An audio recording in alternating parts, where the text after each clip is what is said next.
Welcome, comrades, to the Art of Cinema.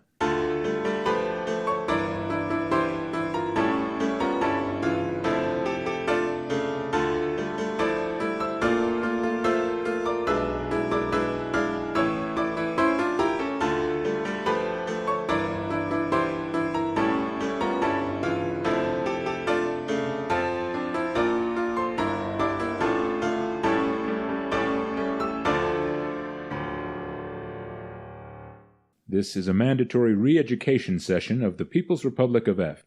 Let us hasten final victory through a revolutionary ideological offensive.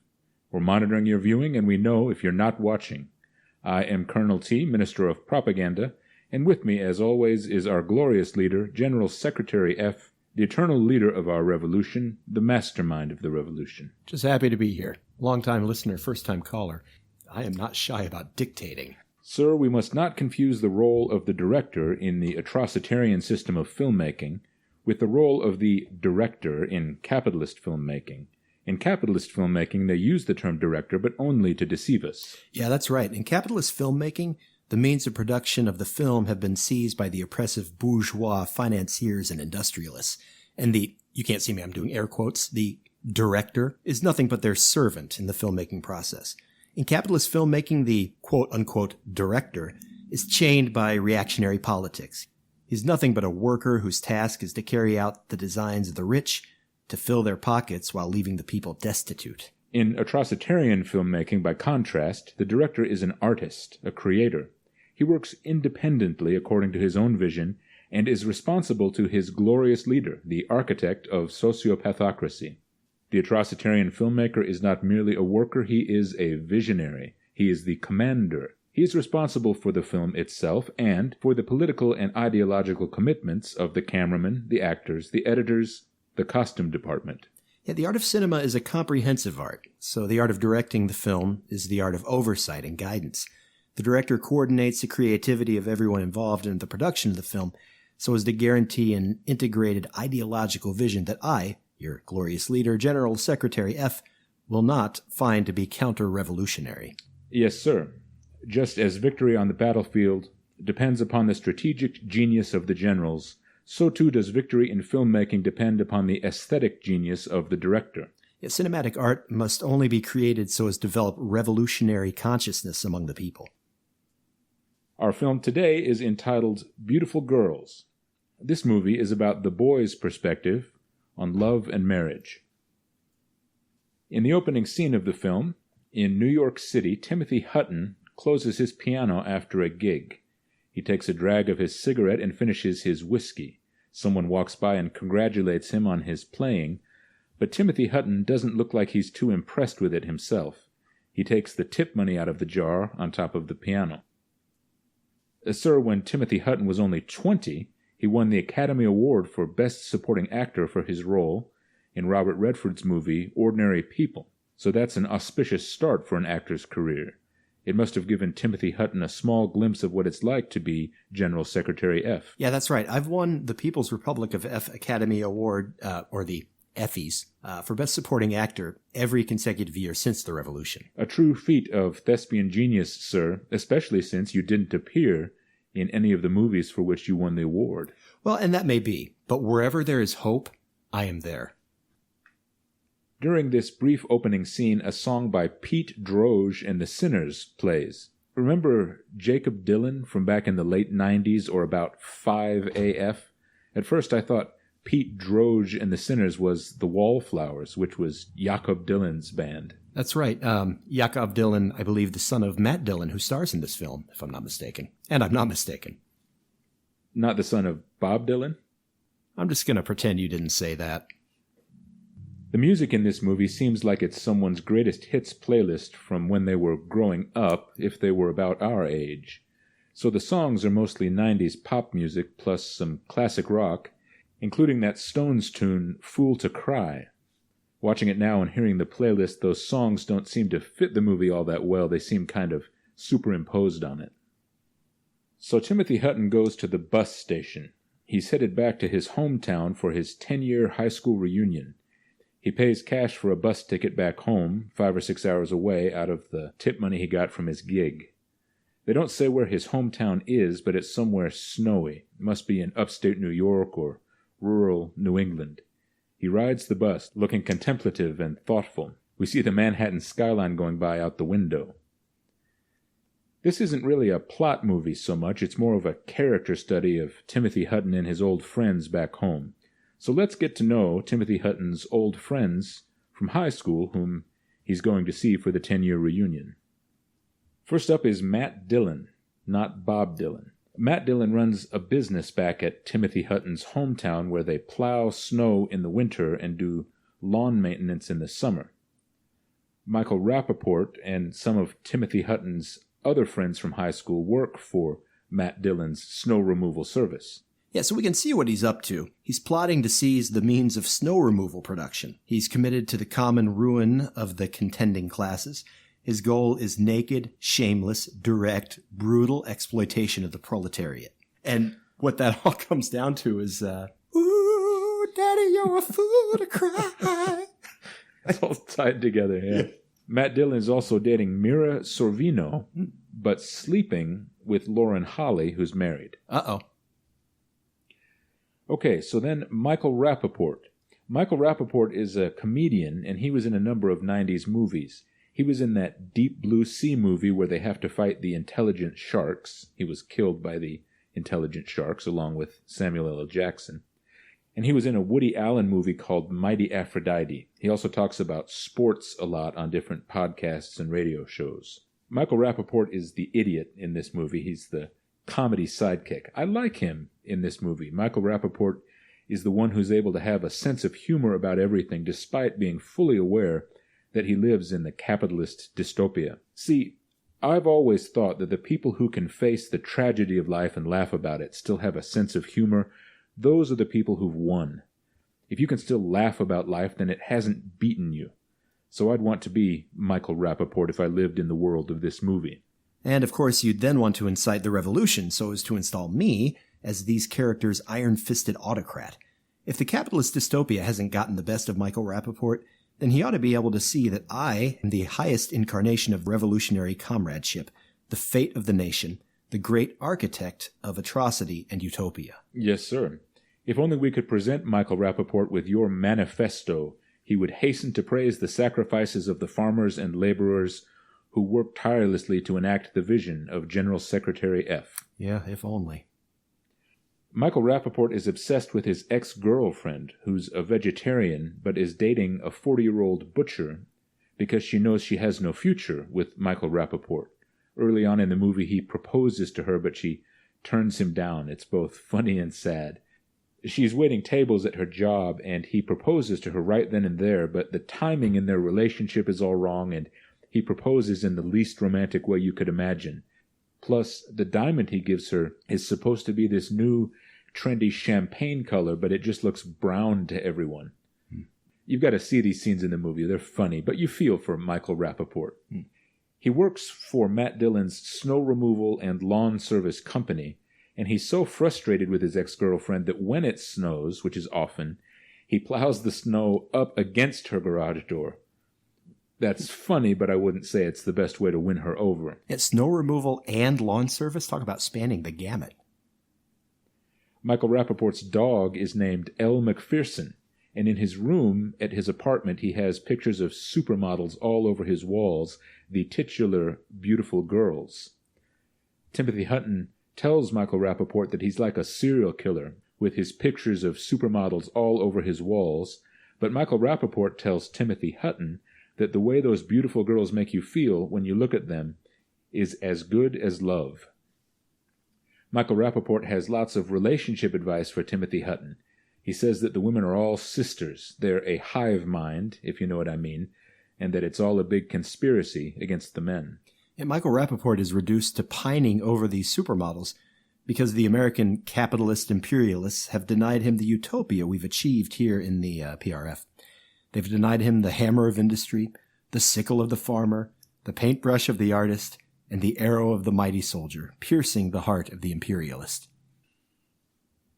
Next we have Noah Emrick, Noah Emrick is married with 2 kids. He's the manager at a textile mill. Yeah, I'll tell you, the textile mill is nothing but a feeding trough at which the imperialist pigs drink the sweat of the workers. Oppressive bourgeois financiers and industrialists have seized the means of textile production, and Noah Emrick is nothing but their servant whose task is to fill the pockets of the rich. Right, we don't see Noah Emrick at work upon the scaffolding of the liberation of the proletariat. Am I saying bourgeois correctly? Oh, okay.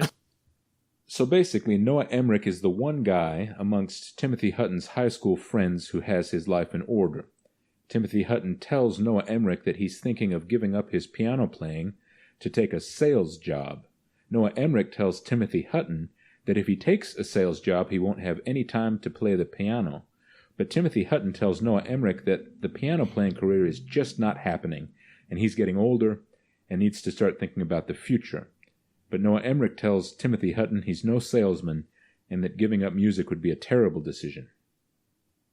So Timothy Hutton is a failing musician, and he can't decide if he should marry his girlfriend, who's a New York City lawyer.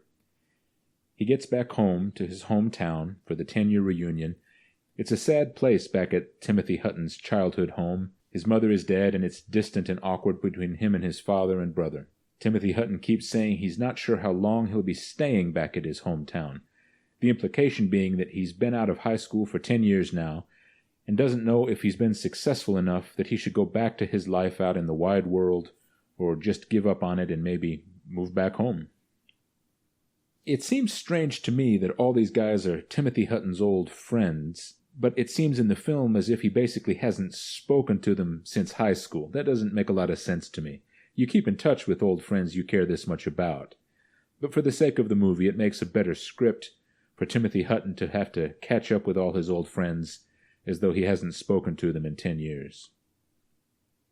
Anyway, let's get to know the ladies of the film, yet more of the titular beautiful girls. Mira Sorvino is Matt Dillon's girlfriend, but she knows that Matt Dillon is also seeing Lauren Holly. Matt Dillon was the quarterback maybe back in high school, something like that, so his best days are behind him. But back in high school, Lauren Holly was Matt Dillon's girlfriend. Mira Sorvino doesn't know how she can compete with that. She thinks Matt Dillon can't be happy with her because she can't compete with his memories of when he was young and a lot happier with his life. Rosie O'Donnell works at the hair salon where Mira Sorvino goes. She tells Mira Sorvino that she needs to leave Matt Dillon. The women think the problem is that the men can't commit, but for the men, it's not a problem of commitment. It's about whether or not they want to accept the ordinary women they know and give up on how they imagined love would be when they were younger. But instead of breaking up with Matt Dillon, Mira Sorvino decides to throw a birthday party for him, thinking that maybe she can win him over that way and make him forget about Lauren Holly. But at the birthday party, Lauren Holly shows up drunk and ruins the whole thing, so Mira Sorvino goes home heartbroken. So Mira Sorvino is like America, and Matt Dillon is like capitalism. Deep in her heart, Mira Sorvino knows that Matt Dillon is a lost cause, like America knows that capitalism is a lost cause. Yet Mira Sorvino gives the unfaithful Matt Dillon one more try, only to see him break her heart once again. Just like America keeps giving capitalists one more try, only to be brutalized and oppressed by them once again. As always, your analysis is incisive and edifying, sir. As the old saying goes, fool me once, shame on me. Fool me twice, I must be a capitalist. And you're a fool to cry. Next we have Uma Thurman. Uma Thurman comes into town to visit family, and she's supposed to be way prettier than any of the local girls. She's from Chicago, and she completely outclasses all the local women. The men are dazzled by her, but she's way out of their league. The second act of the film starts when Uma Thurman shows up. I like Uma Thurman's first name. It's only 3 letters. Frankly, you only need 1 letter, but 3's okay. General Secretary Yu, if she were to be promoted to that rank. Sure.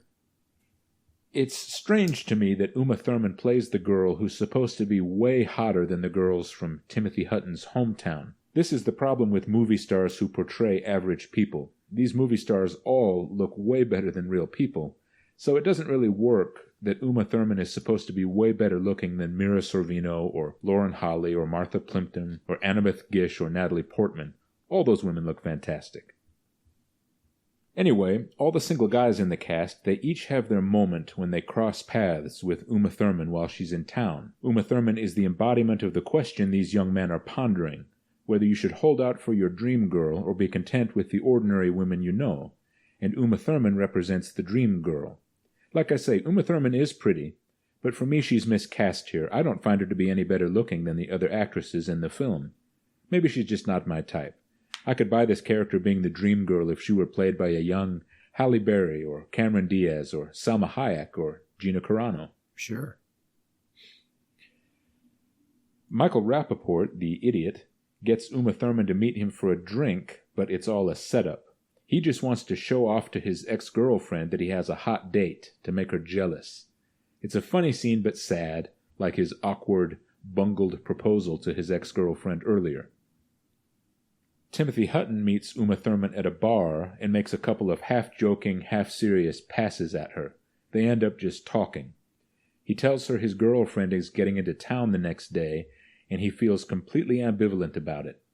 They talk about how great the honeymoon part of a relationship is, and he wonders if he should get a few more of those with different women before he marries someone and settles in for the big fade, as he puts it. So Uma Thurman is the archetypal dream girl, and she knows it.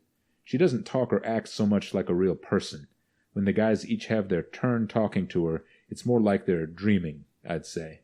If this were a PRF movie, they wouldn't be dreaming of Uma Thurman. They'd be dreaming about me, General Secretary F., the architect of human happiness. Uma Thurman can't be their ever-victorious, iron-willed commander. No, Uma Thurman can't fire the opening salvo of an ideological campaign and make her fire concentrated, regular, and accurate. No, sir. Lastly, we have Natalie Portman. Natalie Portman lives next door to Timothy Hutton's childhood home. She flirts with Timothy Hutton after he gets back for his high school reunion. But Natalie Portman is 13, yet she seems more interesting for Timothy Hutton to talk to than the women in their late 20s he knows. Natalie Portman can tell that Timothy Hutton is at a crossroads in his life as soon as she meets him. She seems to have a lot of wisdom and insight despite being so young. I remember watching this movie when I was 18 or 19 and wondering how Natalie Portman would look when she grew up. It turns out she still pretty much looks the same as she did when she was 13. But she's always been a good actress. She's really impressive here in Beautiful Girls. Yeah, I thought she was, she learned a lot from her marriage to Darth Vader. So Timothy Hutton is at this crossroads in his life while he's staying at his childhood home for the 10-year high school reunion. And he and Natalie Portman start talking and even flirting a little, and they develop a crush on each other. Timothy Hutton seems to think that personality-wise, Natalie Portman might grow up to be the most attractive woman he's ever met, and that's just 5 years away. Now that's a surprising thing for the screenwriter to do, the 28-year-old guy and the 13-year-old girl getting a crush on each other. It's not a Lolita thing, though. They don't present it as something sexual. The film is about growing up and figuring out that you have to be happy with the life you really have instead of holding out for an imaginary life that seems like it would be better. So this part of the story really isn't played as a dirty thing. It's metaphorical. It's poetic license. In Natalie Portman, Timothy Hutton sees one last shot at the kind of romance young men imagine they'll have one day. Something that actually might work out in reality to be the same thing it promised to be when we were too young to know better. He tells Noah Emrick that he could wait 5 years for Natalie Portman. He'd be 33 and she'd be 18, and maybe that could work. He tells Noah Emrick that he just wants something beautiful out of life. Then, much to Timothy Hutton's surprise, Natalie Portman gets exactly the same idea. She tells him they could wait 5 years until she's graduated from high school, and then the age difference wouldn't be a big deal. But he doesn't go for it, of course. The film is about learning to prefer real love over what we imagine love is going to be when we're young. But Natalie Portman's role here is one of the most interesting things I've seen in the movies. Alright, so as I say, this movie really isn't about the plot, but we have to wrap the story up somehow. So Timothy Hutton and his friends go to the high school reunion, but Matt Dillon decides not to go. He goes out to a bar, And it turns out that Lauren Holly's husband is there. Remember, he's sleeping with Lauren Holly. Lauren Holly's husband has figured out she's been sleeping with Matt Dillon. So he and his buddies beat Matt Dillon up, put him in the hospital. Timothy Hutton and his old friends find out what's happened, and they go over to Lauren Holly's husband's place to beat him up. It's all going to be just like high school again. I mean, I guess some guys in high school spent their time beating other guys up. It's not like when you were in high school, sir, when you were engineering the atrocitarian paradise. But just as Timothy Hutton and his old friends are about to wail on Lauren Holly's husband, Lauren Holly's daughter comes to the door, and Lauren Holly's husband tells Timothy Hutton and his friends that he's just trying to protect his family.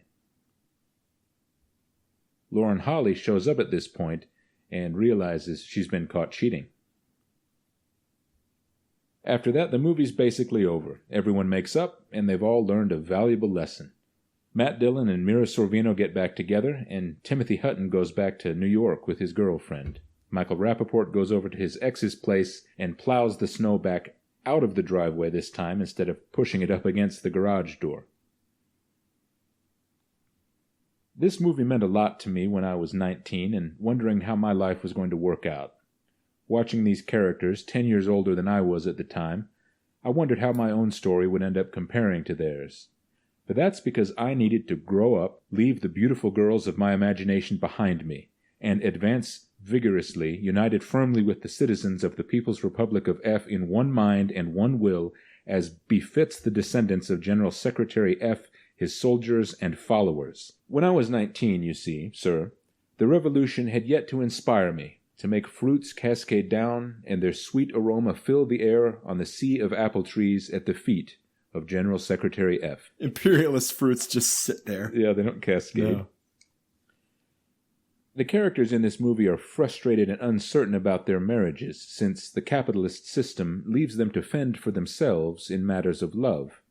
But in the People's Republic of F, we have solved these problems for the people. We have freed them from this burden, so they might be free to continue laying the foundations of the atrocitarian utopia. So, how would we have solved all these relationship problems here in the People's Republic of F? Let's start with Mira Sorvino, so frustrated by Matt Dillon's philandering. Who would we have betrothed her to, sir, here in the PRF? Well, myself, naturally. Mira Sorvino and General Secretary F. Yes. I think it's a perfect match. I can see it, absolutely. Yeah. You're not going to leave her uncertain about your commitment to her like Matt Dillon did. No, she will have no question whatsoever about her role and her place as my betrothed. And Lauren Holly, would we let her stay with her husband, who she'd been cheating on, or would we pair her with Matt Dillon, her old high school boyfriend? I was going to say Matt Dillon, but the more I think about it, yeah, I'd pair her with myself. Okay, so Lauren Holly also with General Secretary F. Right. Yeah. Sure. I think that in General Secretary F, Lauren Holly is going to see someone she can be more sure about committing to. She's not going to need to cheat on General Secretary F. No. And imagine the consequences for her if she did. No, it's a kind of death that transcends physical death. This whole idea of monogamy, it's just capitalist, imperialist nonsense. Sure. They're sort of seizing the means of reproduction from the people. Okay, now, and how about Uma Thurman, the dream girl? Would she go back to her boyfriend in Chicago? She could. Yeah. But, I've been thinking about it a lot. Sure. Watching this movie. I think she would be good with me. Sure. So you're really more the ideal partner of the dream girl than whoever this anonymous Chicago character is. Well, the thing is, I'm the archetype of a man. Yes, sir. So, if you're looking for a man, there's really no better place to look than the man, myself. And finally, Natalie Portman. In 5 more years, once she's 18, who would the People's Republic of F Ministry of Social Engineering pair Natalie Portman with? Well, first, I'd start with Darth Vader. But if that goes south... A young Darth Vader. A young Darth Vader, sure. Yeah. A young, handsome, awful actor Darth Vader. But the more I think about it, I could really see her with me. Not at age 13. Let's not be ridiculous. Sure. But as a grown-up. But make her wait 5 years and then... Sure. No, I can see it. Her sort of angst, her teenaged, wistful angst. Nothing's going to satisfy that except General Secretary F. That's right. That's right. And I can really help whatever the hell's going on with the Senate there that she's a member of. Oh, right. Natalie Portman. Yeah, that's right. She's a member of the Senate. Yes. And then Darth Sidious takes over as the emperor. Yes. And she says, this is how democracy falls with thundering applause, I think. Something like that. She says something like blah, blah, blah, democracy, whatever. Yeah, and then Jar Jar Binks is like, Misa, say some things, or whatever. This has been The Art of Cinema with our glorious leader, General Secretary F. Let us maintain vigilance against the ever-looming threat of an American invasion. You are required to report any non-participation or dissent amongst your comrades. Don't forget to tune in to The Art of Cinema again next time for further discussions of films from the 1990s in your next mandatory re-education session.